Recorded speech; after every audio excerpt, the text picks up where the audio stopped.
My name is Sarah Miller. I'm 32 years old, and the echo of my own voice being cut off still rings in my ears sometimes. I was in the main boardroom, presenting the culmination of 6 months of sleepless nights, a strategy I believed could save the company millions. But Mr. Henderson, my boss, wasn't even looking at me. He was smirking at David, his golden boy, who then proceeded to interrupt me mid-sentence. "Sarah, darling," David started, his voice dripping with false concern. "That's a quaint idea, but perhaps we should leave the heavy lifting to those with more, shall we say, strategic experience." The air was thick with their smug satisfaction, the dismissive nods from the other board members. I felt that familiar burn of humiliation, the tightening in my chest. I opened my mouth to defend my work, the work they were about to steal or shelve, when the heavy oak door creaked open. My assistant, Clara, usually so timid, poked her head in. Her eyes met mine, a small, almost imperceptible nod. "Excuse the interruption, everyone," she announced, her voice surprisingly firm, cutting through the tension like a knife. "CEO Miller, your urgent call with the lead investor for the new acquisition is on line 1. The silence that followed was deafening. Every head, including Mr. Henderson's and David's, snapped towards me. Their faces, a delightful kaleidoscope of shock and disbelief. "Oh, you better believe I'm going to tell you exactly how I became CEO Miller and how that call wasn't just any call. Have you ever been so underestimated at work that you wanted to scream? Let me know in the comments if you've had a moment where you just wish the ground would swallow your condescending colleagues. And make sure you subscribe, because this is just the beginning of how I turned the tables." The memory of that boardroom interruption wasn't an isolated incident. It was the culmination of years of quiet frustrations and blatant disrespect. It started subtly, as these things often do. I joined Henderson & Associates bright-eyed, armed with a top-tier MBA and a genuine passion for financial strategy. I thought meritocracy was a real thing. How naive I was. For 5 long years, I navigated a corporate landscape designed to uplift men like David and overlook women like me, no matter how much harder I worked or how much more brilliant my ideas were. Mr. Henderson, our department head, had a particular, almost paternal fondness for David. David, who possessed an uncanny ability to echo Henderson's opinions just moments after Henderson formed them, and whose golf handicap was, by sheer coincidence, always a point or two higher than Henderson's, allowing for a satisfying win for the boss. My first major project, a deep-dive market analysis for a potential new tech investment, was something I poured my soul into for 3 months. I identified an underserved niche, backed it with irrefutable data, and presented a clear, actionable plan that projected significant returns. Henderson listened, his expression unreadable, then nodded slowly. "Good groundwork, Sarah. Very thorough. Let's see what David thinks. He has a good gut for these things, a real instinct for market shifts." A week later, at the all-hands departmental meeting, David stood at the podium, presenting his groundbreaking findings, which were, to my utter disbelief, about 80% my original analysis, just repackaged with flashier graphics and a few confidently delivered, baseless assertions Henderson seemed to lap up. Henderson beamed. Actually beamed. "Now, that's the kind of innovative, out-of-the-box thinking we need, David. Excellent work. Truly visionary." And I remember sitting there, my hands clenched so tight my knuckles were white, a bitter metallic taste in my mouth. My data, my insights, my sleepless nights, attributed to someone else's gut and vision. It was my first brutal lesson in how things truly operated at Henderson & Associates. Then there was the Synergy and Streamlining Initiative, a project I conceived to integrate our outdated sales and operations platforms. It was complex, requiring months of research into different software solutions, workflow analyses, and cost-benefit projections. I estimated it could save the company upwards of $2 million annually in operational efficiencies. I presented it to Henderson, complete with a phased rollout plan and risk mitigation strategies. He scanned the executive summary, his eyes glazed over as if I were explaining quantum physics. Interesting, Sarah. A bit ambitious, perhaps, and rather disruptive. We like stability here. Leave it with me, I'll mull it over." 2 months later, an email landed in everyone's inbox. Subject: Exciting new initiative, Project Cohesion, led by David Thorne. Project Cohesion. It was my synergy and streamlining plan, practically verbatim, with a new meaningless buzzword for a title.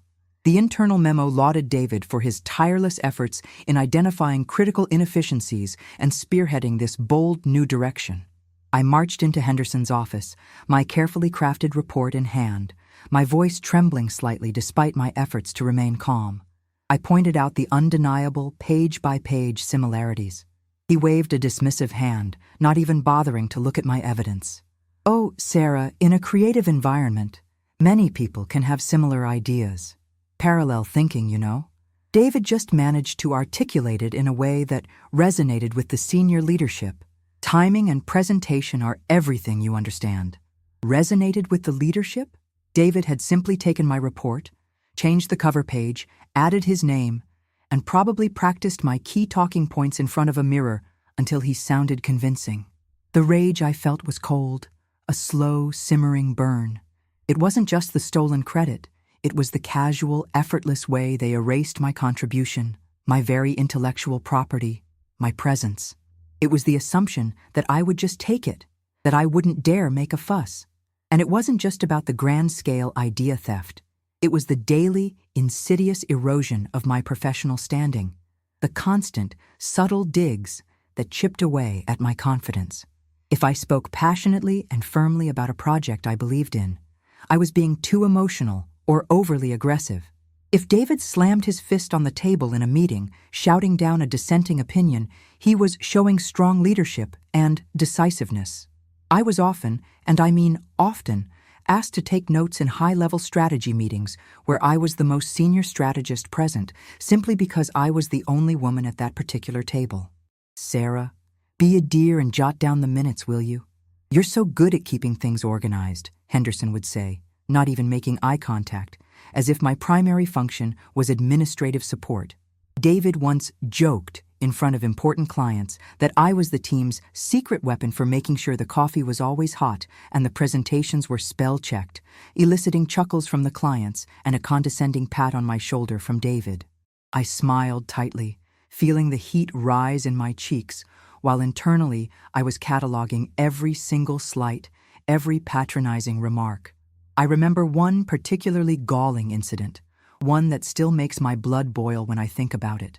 We were pitching for a huge, transformative contract with a very conservative, old boys club kind of international conglomerate.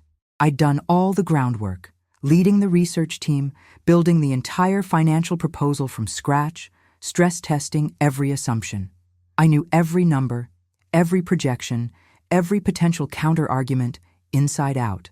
The night before the pitch, I was in the office until 2 a.m., triple-checking every slide. The next morning, Henderson pulled me aside, just an hour before we were due to leave. "Sarah," he said, with that infuriatingly patronizing smile he reserved for delivering bad news he clearly enjoyed delivering, "I've decided David will lead the presentation today. He has a certain rapport. He connects better with this type of client. You understand? It's about the optics. You can be there to support him, of course. Handle the Q&A on the technicals if anything complex comes up. Support him." I had built the damned thing from the ground up. David, who I knew for a fact had only skimmed the executive summary the night before between networking drinks. During the presentation, he stumbled over key financial figures, misquoted crucial market data, and at one point called the client by the wrong company name. I had to subtly interject several times, phrasing my corrections as just to add a finer point to David's excellent overview, or to further elaborate on David's strategic insight. He got flustered, visibly sweating, and Henderson smoothly interjected, blaming a minor technical glitch with the projector remote for David's obvious confusion. Miraculously, mostly because my underlying numbers and strategy were so undeniably solid, they still landed the contract. David got the 5-figure bonus and the public commendation in the company newsletter. I got a perfunctory pat on the back from Henderson for being such a consummate team player. Team player. That's what they called women who didn't complain when their work, their brilliance, was handed over to a less competent but better connected man.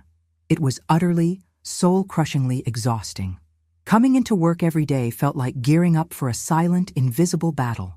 A battle I wasn't allowed to fight openly, lest I be branded difficult or not a cultural fit. My ideas were either dismissed outright as too risky or not quite there yet, only to reappear weeks later, championed by David as visionary and game-changing. He'd get the plum assignments, the high-visibility projects, the admiring glances from Henderson and the board, while I was consistently told to be patient, to work on my executive presence, or, my personal favorite, to try to be less intense. The injustice was a constant dull ache, a hum beneath the surface of every single workday.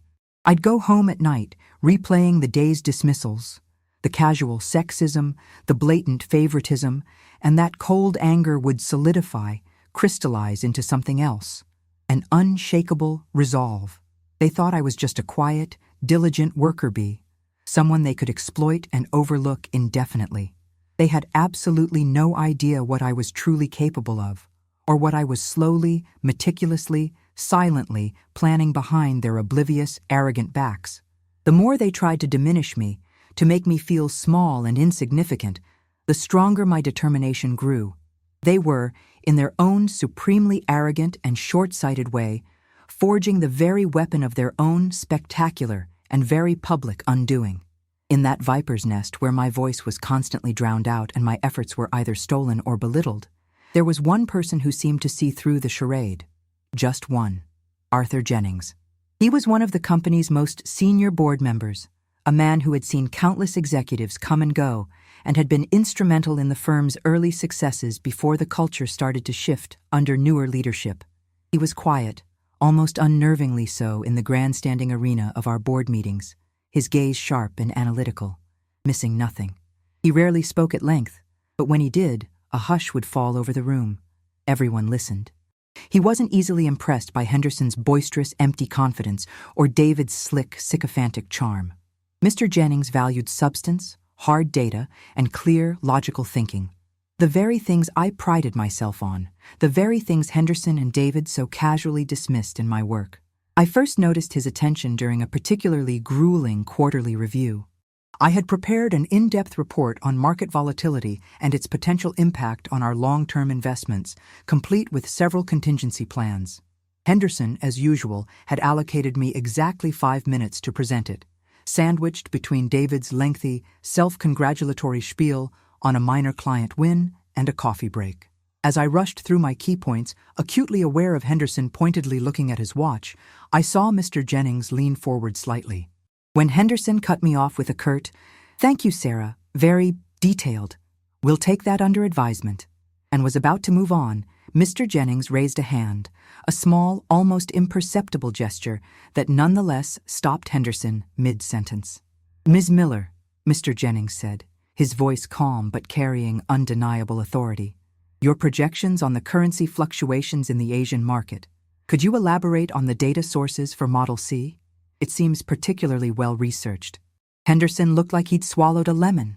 David, who had been smirking, suddenly looked uncomfortable.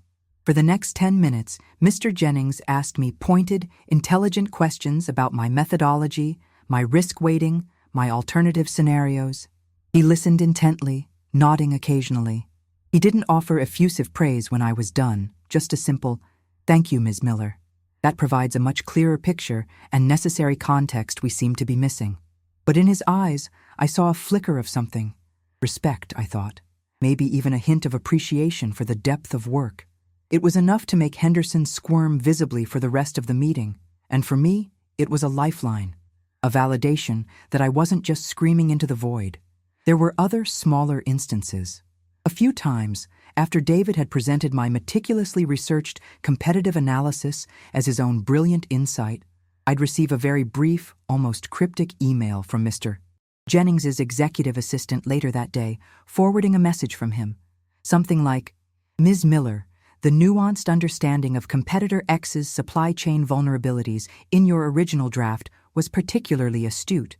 Keep up that level of diligence. AJ." No direct intervention against Henderson or David, no public championing of my cause. That wasn't his style, and perhaps he knew it would only paint a bigger target on my back within that toxic department.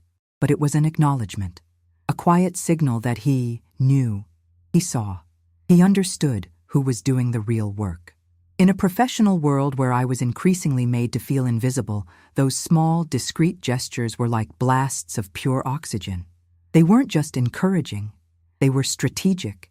They told me that someone with real power and discernment was paying attention.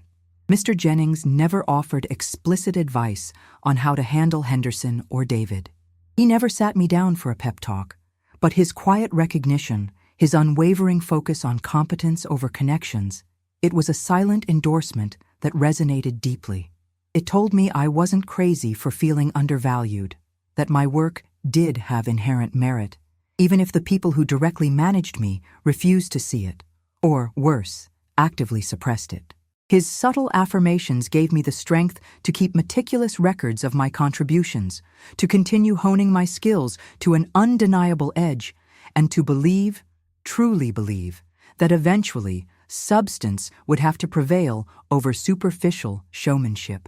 His silent support, that unexpected and highly placed flicker of recognition, became a crucial, foundational ingredient in the audacious, multi-layered plan I was slowly, carefully, and with increasing determination, putting into motion. He made me feel like I wasn't entirely alone in my fight, even if he didn't know the full extent of the battle I was preparing to wage. While Henderson and David were busy preening in the spotlight, convinced of their own brilliance and my supposed insignificance, I was operating on a completely different level, far beneath their radar. Every slight, every stolen idea, every patronizing pat on the head fueled a fire in me that burned hotter and brighter with each passing day. I realized that fighting them on their terms, within the confines of Henderson's department, was a losing battle. They controlled the narrative there. So I started to build my own. My silent rise wasn't about seeking their approval anymore. It was about meticulously constructing an entirely new power base, one they couldn't touch or even comprehend until it was too late. My evenings and weekends, once spent fuming over the day's injustices, transformed into intense periods of focused work and strategic planning. While they were at their golf games and client dinners, patting each other on the back, I was devouring information on corporate governance, shareholder activism, and mergers and acquisitions. I took online courses in advanced financial modeling, venture capital, and even corporate law, things far beyond my official job description. I wasn't just aiming to be a better analyst. I was learning the language of the people who truly controlled the company, the board, the major shareholders, the institutional investors. I started to see Henderson and Associates not just as my employer, but as a complex financial entity with vulnerabilities and opportunities that Henderson himself, in his comfortable complacency, clearly missed. I began discreetly networking outside my department, and eventually, outside the company altogether. I attended industry conferences, not as Sarah Miller, Henderson's underling, but as Sarah Miller, a sharp financial mind with a keen eye for emerging trends. I sought out conversations with people who were making real waves, movers and shakers in the broader financial world. I made it my business to understand who held the real influence, who the key players were. One of these connections, cultivated over months of careful, respectful engagement at these events, was with a representative from a significant but very quiet institutional investor group that held a substantial, though not controlling, stake in Henderson and Associates.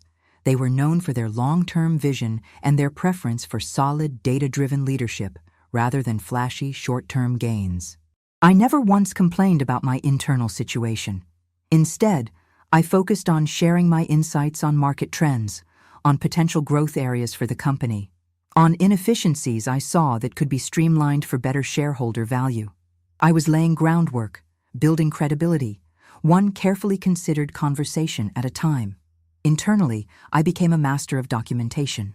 Every project I initiated, every analysis I conducted, every single piece of intellectual property I generated was meticulously archived, dated, and where possible, discreetly time-stamped through email chains to neutral third parties or saved to secure cloud storage they couldn't access. When David inevitably borrowed my ideas, I had an irrefutable paper trail. I didn't confront him anymore. That was pointless. I just filed it away. This wasn't just for my own sanity. It was evidence. Evidence of my contributions and evidence of their creative appropriation. My assistant, Clara, the quiet, almost invisible woman who had brought me coffee and typed up David's garbled notes for years, became an unwitting and then a witting part of my silent assent. She saw everything. She saw me working late, saw the reports I generated, then saw David presenting them. She saw Henderson dismiss my concerns and laud David's insights. Initially, she was just sympathetic, offering a quiet, "That was your chart, wasn't it, Ms. Miller?" after a particularly blatant act of plagiarism by David. But over time, as she saw my resilience, my quiet determination, and perhaps as she began to understand the sheer scale of the injustice, her loyalty shifted. She started to accidentally leave copies of my original reports on the printer when Mr. Jennings's assistant was due to pick up other documents.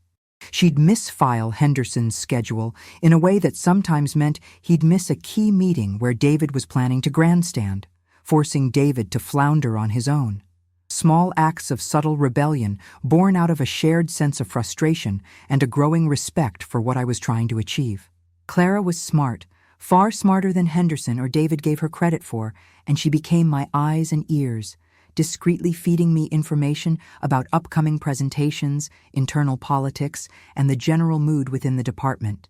She never asked what my endgame was, but I think she sensed I was building towards something significant. The biggest secret, the one that consumed most of my non-office hours for the better part of a year, was something no one at Henderson and Associates could have ever guessed. My late grandfather, a man I adored but who had always been rather enigmatic about his own business dealings, had passed away a couple of years prior. He'd left me a modest inheritance, or so I thought. What I didn't realize until I started digging into the complex trust documents with the help of a very discreet lawyer I'd found through my new network was that he had been an incredibly savvy, silent investor. And one of his most significant, long-held investments? A surprisingly large block of shares in a holding company that, through several layers of ownership, held a significant, almost decisive, minority stake in Henderson and Associates. He'd never mentioned it.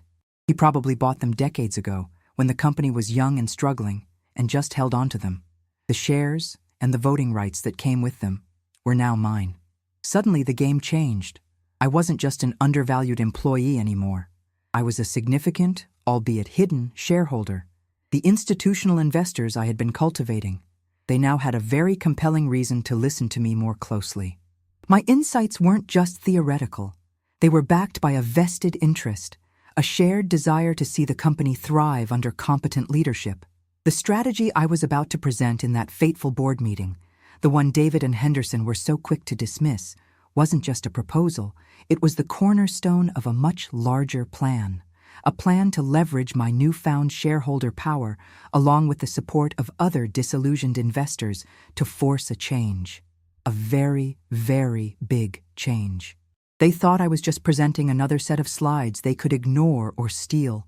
They had no idea I was about to reveal my trump card, a card that would shift the entire balance of power in that boardroom and in the company itself. My silent rise was about to become very, very loud. If this story of quiet strategy and building power resonates with you, give this video a like to support more content like this. It really helps the channel grow and lets me know you appreciate these kinds of underdog victories. So there I was, in that suffocating boardroom, the echoes of David's condescending interruption, quaint idea, still hanging in the air. Henderson was practically preening, his eyes darting to the other board members, seeking their complicit smiles. I felt the familiar sting, the heat rising, but this time, it was different. This time, it was mixed with a thrill of anticipation so potent it was almost electric. I'd just begun to lay out the initial framework of my meticulously researched restructuring plan. Project Phoenix, I'd called it, designed to not only save the company millions, but to pivot us into new, highly profitable growth sectors they hadn't even considered. Sectors that, incidentally, aligned perfectly with the interests of several key and currently dissatisfied institutional investors. "Sarah, darling," David had drawled, that insufferable smirk plastered across his face. "That's a Quaint idea, but perhaps we should leave the heavy lifting to those with more, shall we say, strategic experience? He gestured vaguely towards himself and Henderson. Some of the board members chuckled, others looked down, feigning interest in their notes. Henderson nodded sagely. Yes, David has a point. Sarah, while we appreciate your enthusiasm, this is a very complex arena. Perhaps you could summarize your thoughts in a memo for David to review later. He can then integrate any viable points into the broader strategic framework we're developing. My blood boiled, but I kept my expression carefully neutral.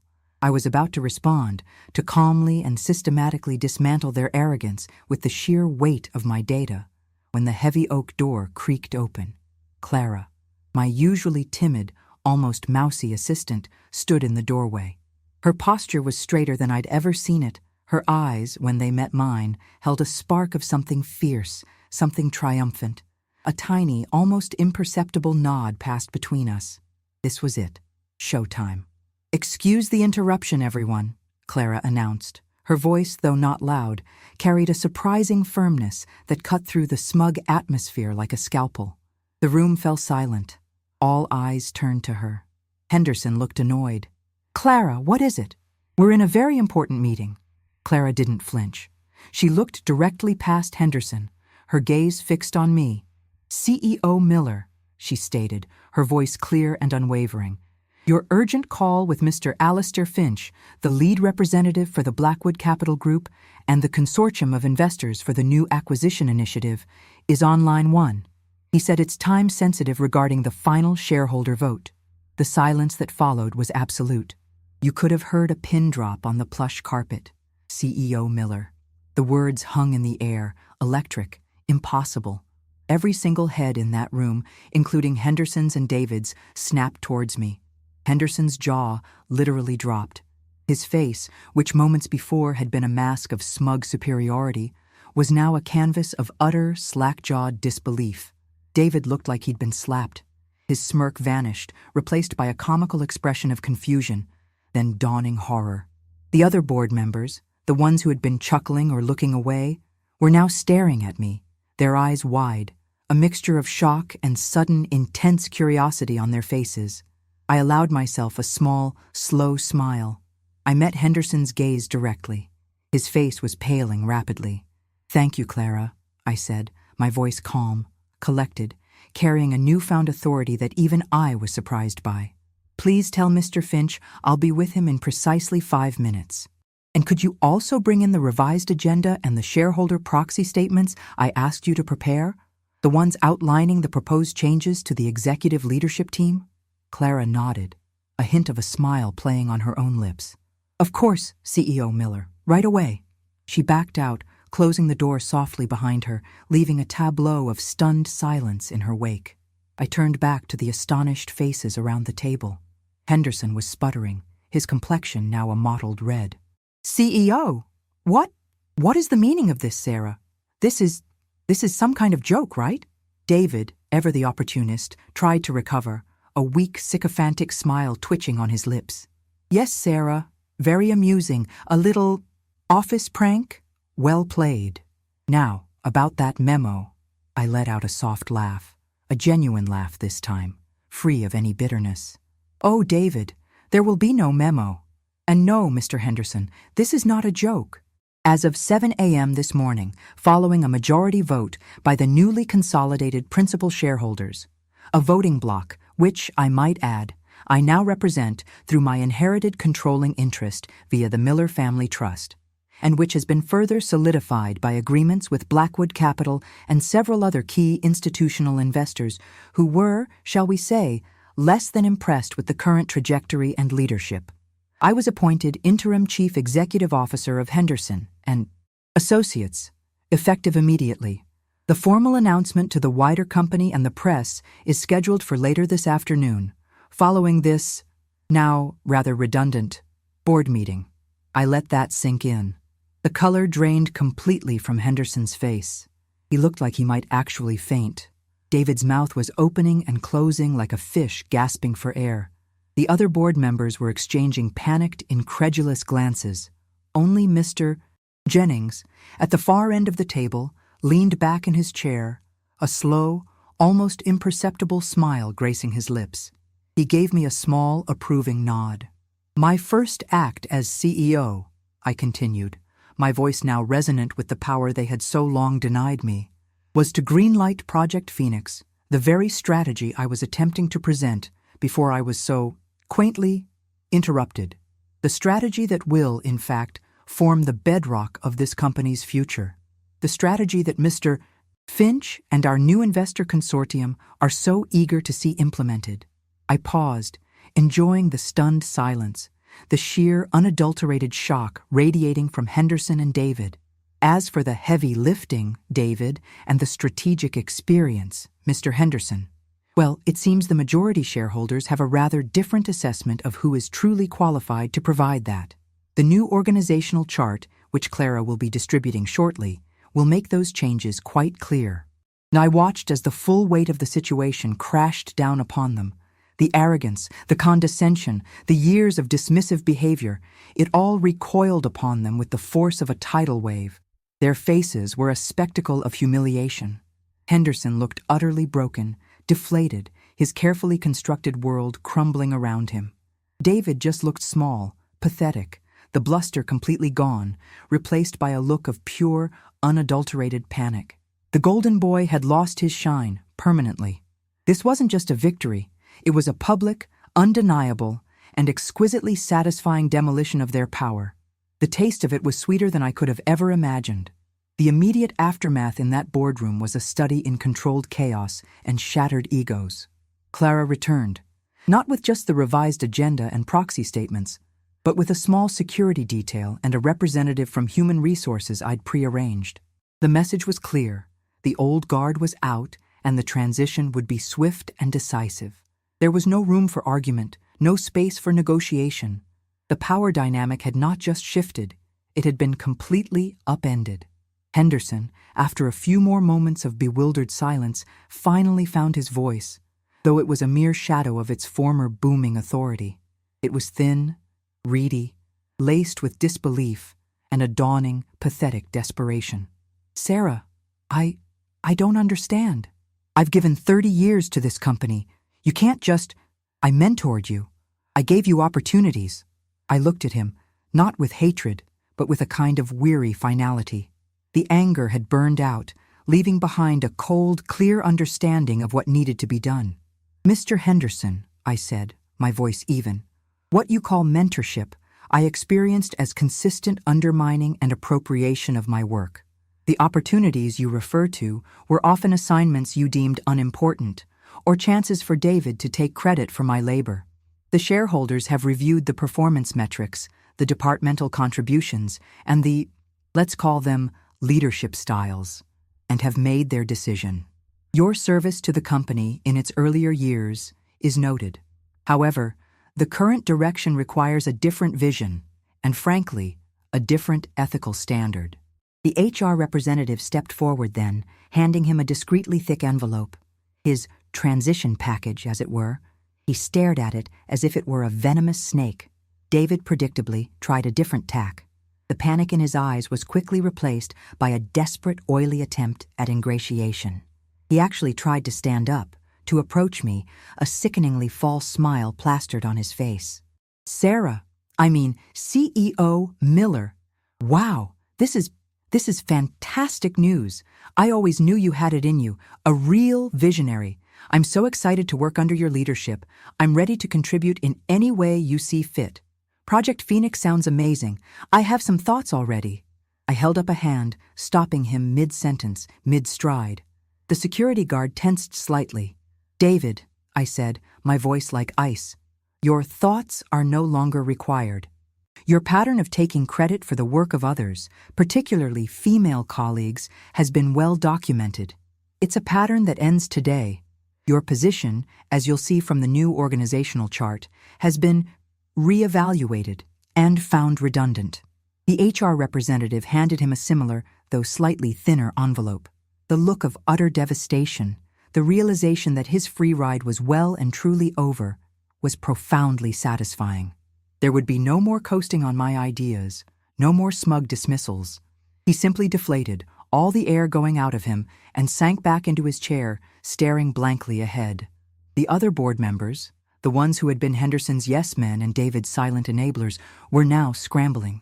Their faces were a mixture of fear and a sudden, desperate eagerness to please.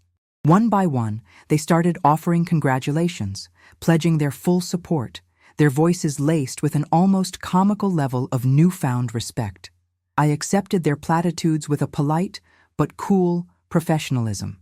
I knew who among them had genuine value and who were simply dead weight, and the restructuring of the board itself was next on my agenda.